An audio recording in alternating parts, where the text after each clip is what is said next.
Ternyata Omega melawan Kaiju yang mirip Cell dari Dragon Ball Z. Episode diawali dengan Ultraman Omega yang sedang melawan Riot. Setelahnya dia merasakan sesuatu yang aneh, namun berpikir itu cuma hayalan dia saja. Sepulang sesuatu di gudang, malah diomelin sama Kusei gara-gara dirinya nggak diajak dalam pertarungan.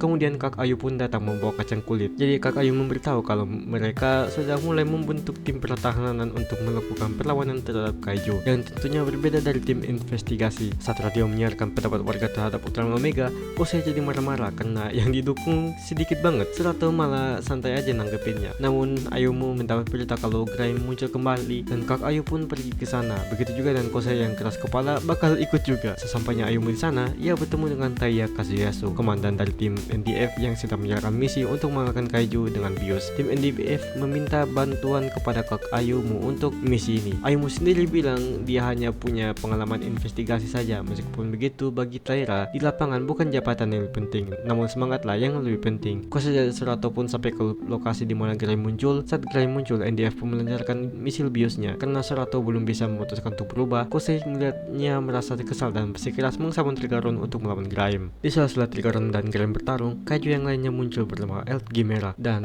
terlihat dia memangsa Grime. Serato juga sudah dari tadi merasakan kedatangan Kaiju ini. Elf Gimera pun menyingkirkan Trigaron sampai terjatuh. Serato yang melihatnya segera melindungi Kusei agar tidak terkena pecahan batu. Namun ya, pecahan batu tersebut mengenai punggung Serato hingga kesakitan. Meskipun begitu, ia masih tetap berubah menjadi Ultraman Omega untuk melawan Elf Gimera. Omega pun kesulitan melawannya karena rasa sakit yang dari punggungnya yang terkena pecahan batu besar. Grime pun menembaki keduanya, namun ya, tembakan itu tidak mempan bagi Elf Gimera. Tembakan selanjutnya bahkan mengenai tim NDF. Beruntung Omega berusaha melindunginya dan terjatuh. Tiba momen di mana Elf Gimera mulai menyerap Grime dan menembak Omega secara brutal hingga pingsan. Rating 95/10 untuk episode 11 ini. Benar-benar episode yang menegangkan banget. Kayaknya gue gak bisa berkomentar banyak karena ini sudah memasuki fase yang bakal seru banget lah. Vibes seterusnya ada. Di episode ini juga akhirnya kita bisa melihat tim Special Force yang sudah dibentuk untuk mengalahkan para Kaiju. Yang gue asal di tim Special Force ini adalah komandannya yang bernama Taira ini. Karena ia hanya perlu orang yang punya semangat tinggi ketimbang jabatan dan pengalaman. Untuk Kaiju yang menjadi bos First Core ini bernama El Gimera, jurusnya OP juga ya sekelas bos Kaiju. Terutama pas dia nembak di Omega. Dan scene nembaknya itu meningkatkanku dengan orb saat ditembak Galactron.